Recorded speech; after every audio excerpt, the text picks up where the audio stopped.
Good morning. We are so happy to be part of the Worldwide Fund for Nature in its efforts to promote conservation. We are from Nurture Wellness Village. My name is Cathy Turvill. I'm president co-owner, and I'd like to introduce our team. This is Dion. She's our licensed nutritionist and dietitian, and this is Marlon. He's our wellness chef. We would really like to reach out to you to support the community of Donsol. You know, Donsol shot to prominence because of the whale sharks, the butanding.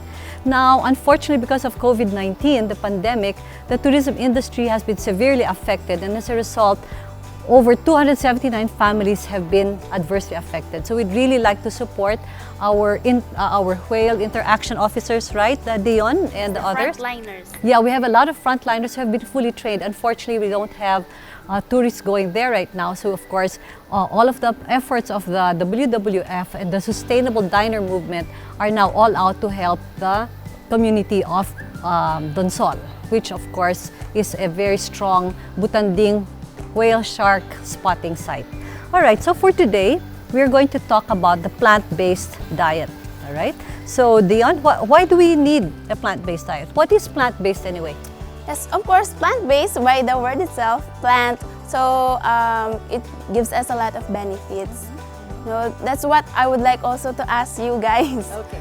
So I'd like us to talk about the benefits of plant-based diets. Because for me, based on my experience, plant-based diet, it helps me have a regular bowel movement because I have the benefits of having the fiber.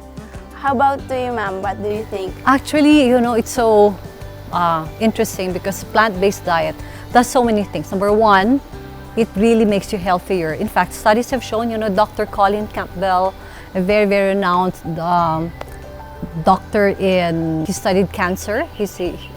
And what he did was when he wrote this book called the China study, right? And it showed that there's a direct correlation actually between cancer and eating meat, all right?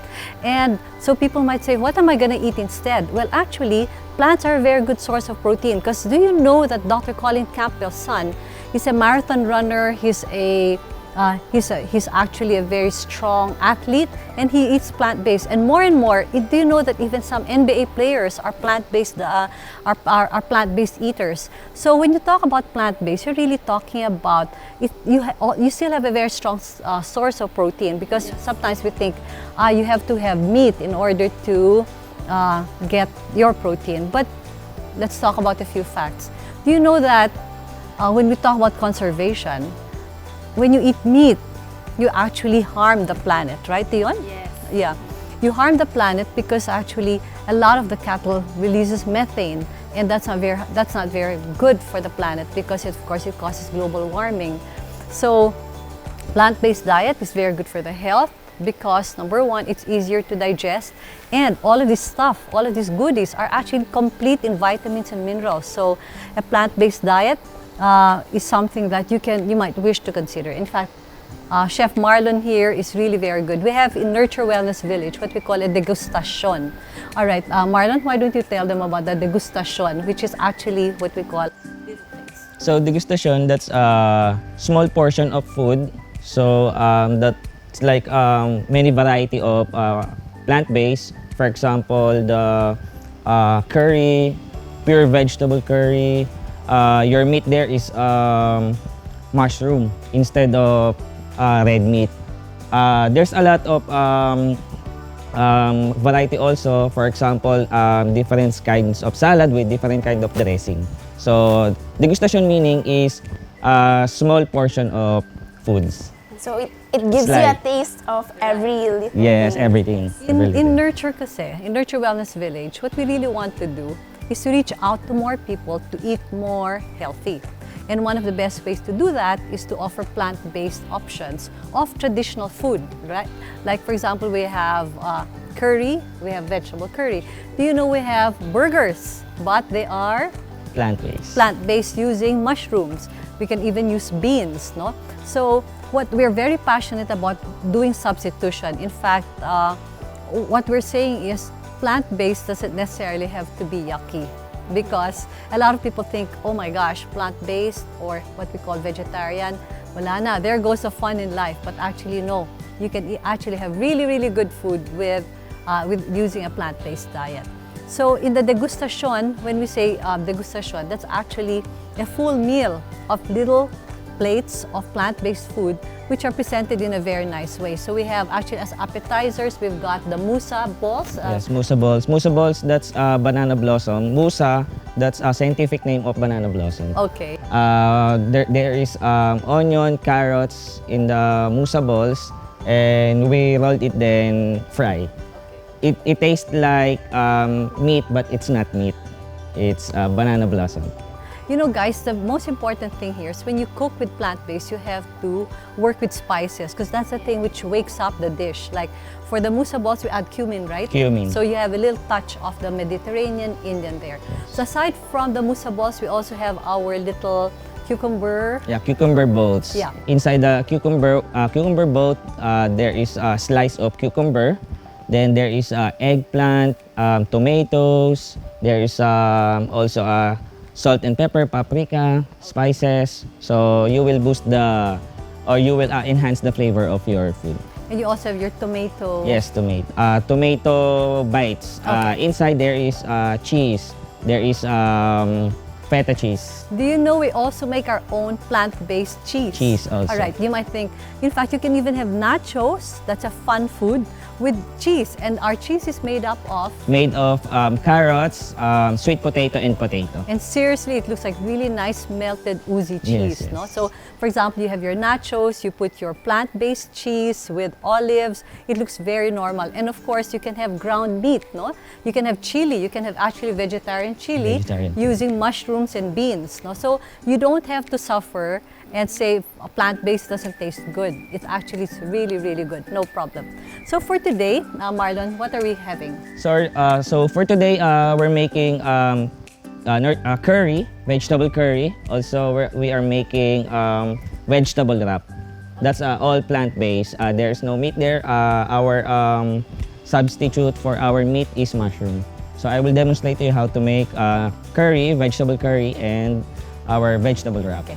One of the things we want to do when eating plant-based is you have to make sure that you look at the nutrient content. So important. No? How do you know that the food is nutritious? Kasi when we have a limited budget, we might as well use our money for the most nutritious food. So, for example, we have what we call superfoods. What are superfoods? These are nutrient-packed vegetables and fruits which are full of vitamins and minerals. You just eat a little, your body's very happy.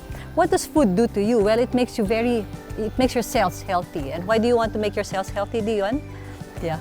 Of course, because happy cell is a happy body itself. Our body itself is composed of the cells, so that's why we have to feed it healthy with healthy foods. That's true. So when choosing your food, you want to make sure that you ask yourself, will this help me become healthier?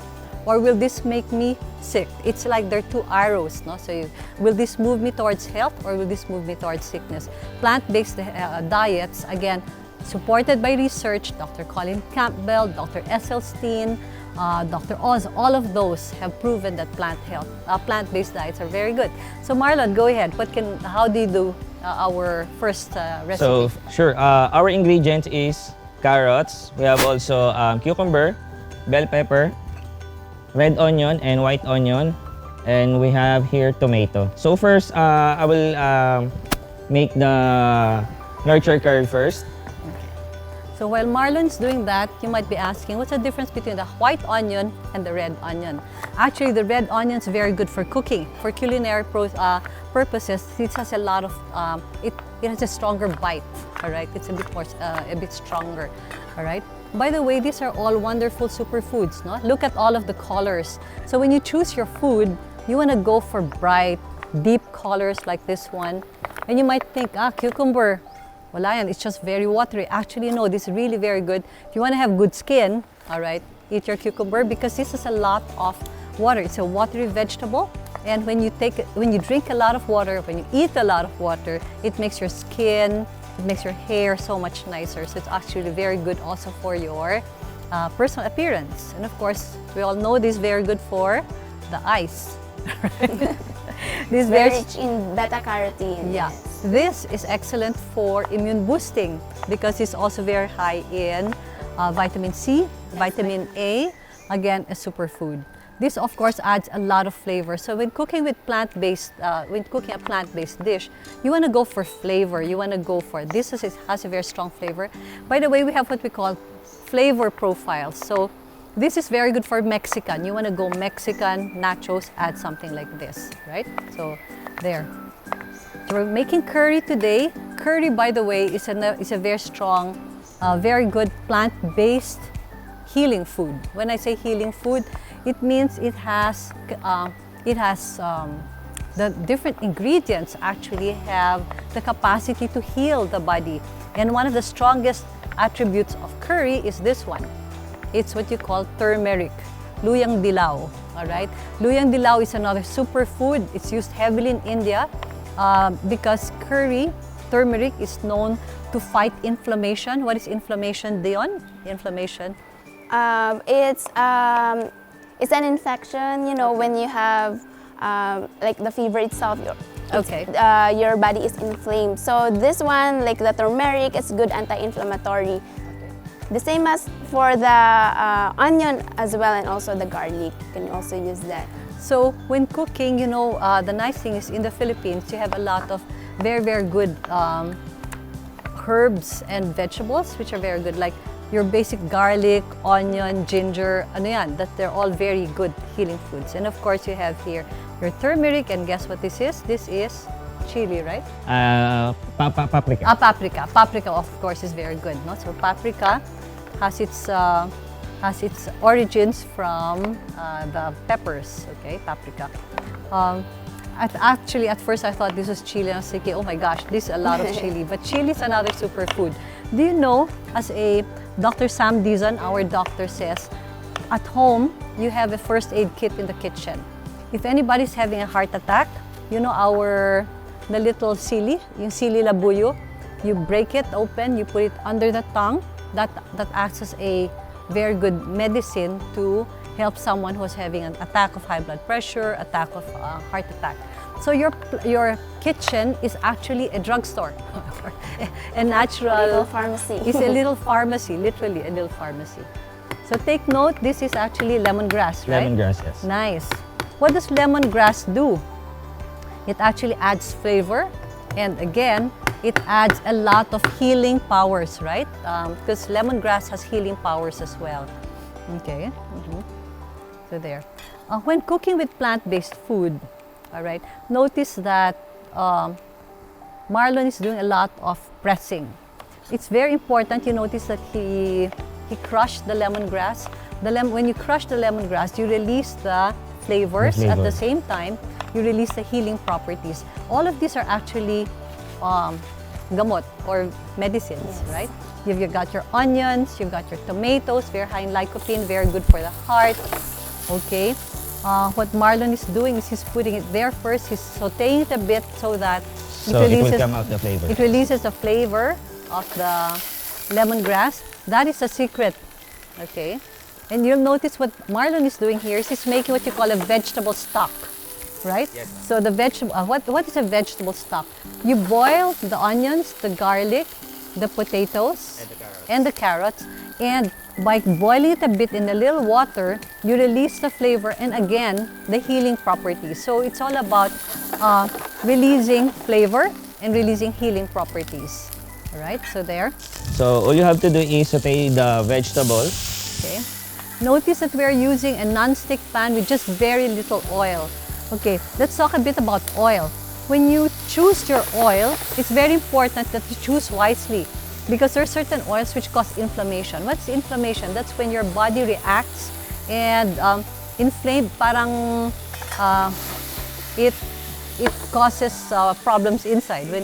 Okay, so you'll notice that in this case, first you saute, all right, okay, and then of course, so important, salt and pepper are critical to bring out the flavors. Look at the colors. That is, okay, when cooking, you want to make sure always that you have like a variety of colors, so that because the food, especially for Filipinos, we eat with our eyes first, then we eat with our nose next, and then we eat with our tongue next. So three. We always have to think about the three senses. No? First, what it looks like. Next, what it smells like, and then what it tastes like. All right. So there you are now. There's your turmeric or your curry. There you go. Look how beautiful the colors are. Okay. There you go. So the curry powder also same as for lemongrass. You need to saute first. the spice. Yeah, that's a secret. Sometimes a lot of people, I know this for a fact because this is what I used to do before I started doing culinary classes. No, you just put the curry powder on top of the water, then you mix it. But no, Marlon's secret is you saute the spice, all right, so that the flavors come out, and then in the meantime, you are making your vegetable stock.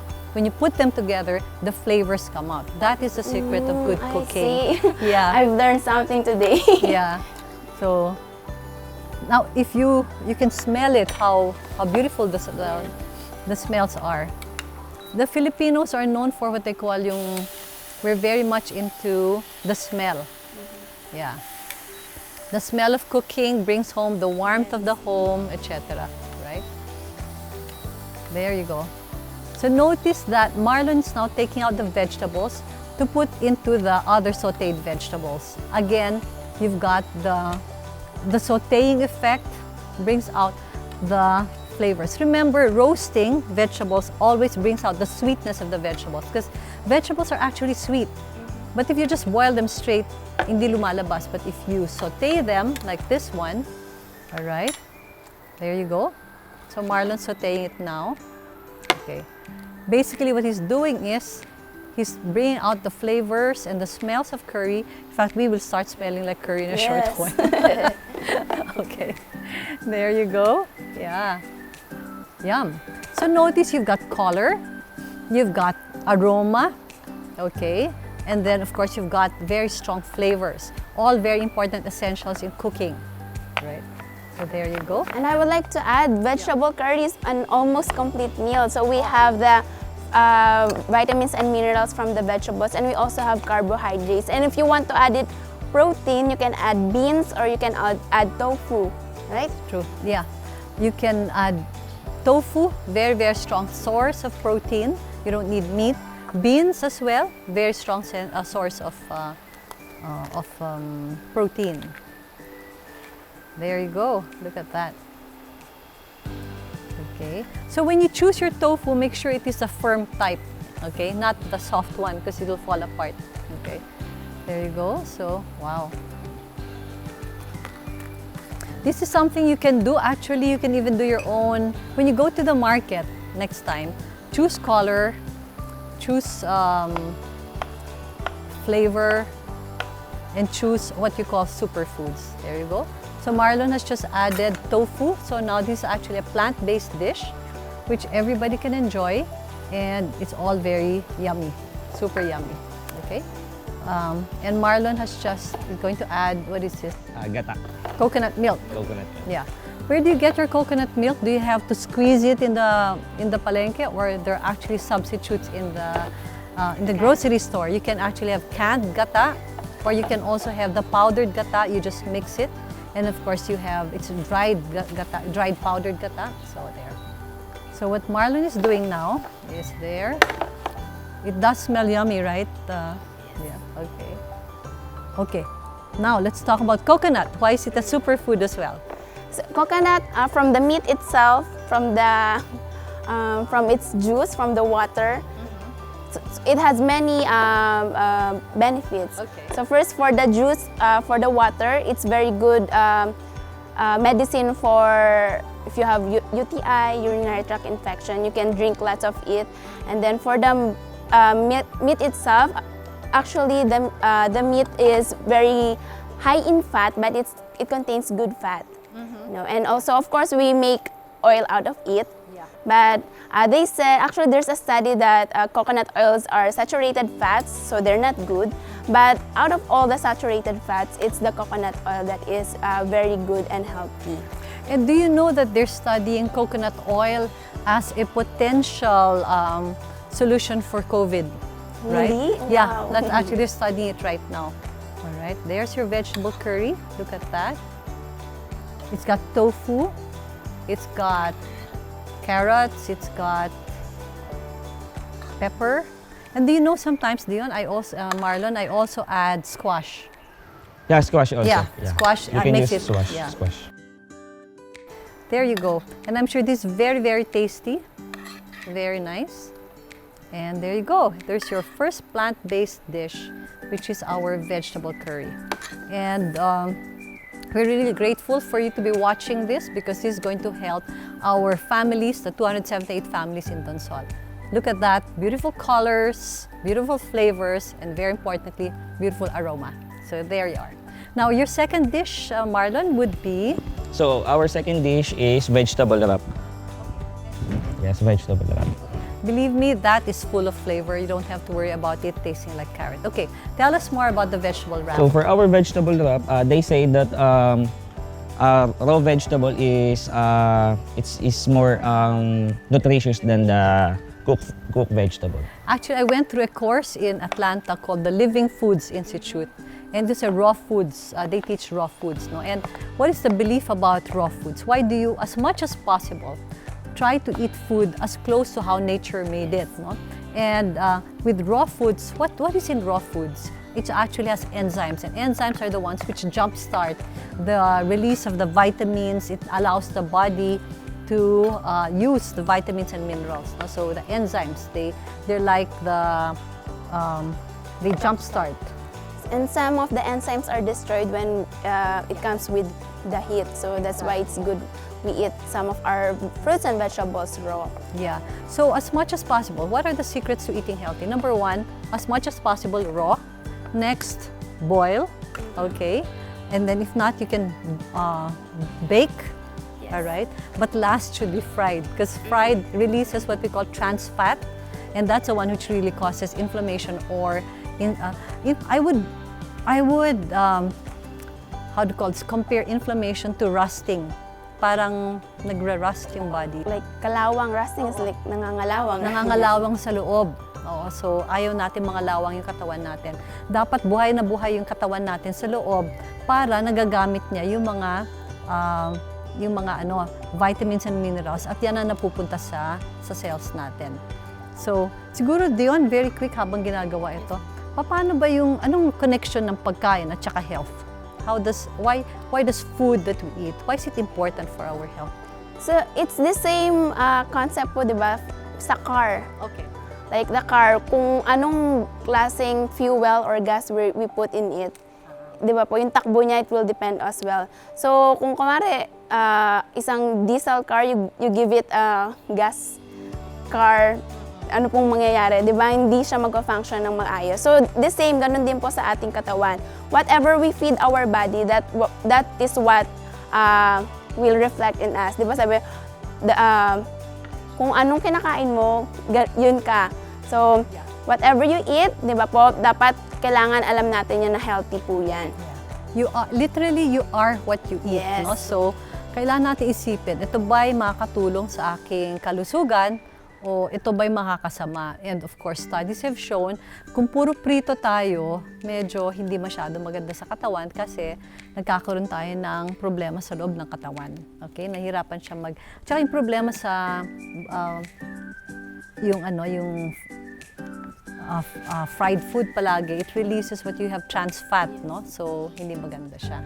And I would like to emphasize lang po of eating plant-based foods, yung eating of variation of foods. So, all of our fruits and vegetables po, madami, very rich po yan sa vitamins and minerals. But we cannot get all of the benefits if we will just focus on one ingredient or one vegetable. For example, the kale. Kale is a superfood. But then, hindi naman po pwedeng kale lang kakainin lang po natin. So, we have to eat variety of fruits. So, that's why etong kale wrap ni ni Marlon, kita natin, di ba? Mixture of many vegetables po yan inside. And very easy pa. Yes, you can do it on your home. For our ingredients is carrots. We have also bell pepper. Then we have cucumber, onion, and kale. So that's the superfood, kale and lettuce. So for the kale, there is very rich in fiber. We call this queen of greens, right? Correct. Oo. Okay.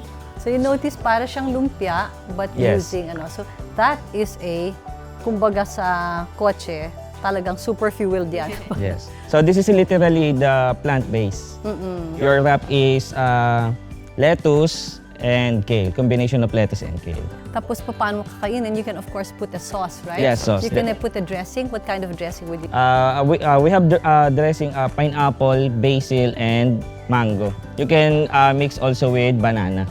Just put a little bit salt, pepper, olive oil. By the way, in in terms of oil,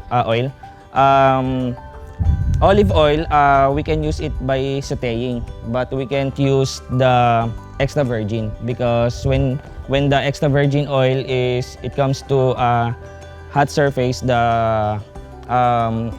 it will produce some cancerous properties. yes, the cancerous properties. So we have different, okay, let's talk a bit about oils because this is a very important discussion.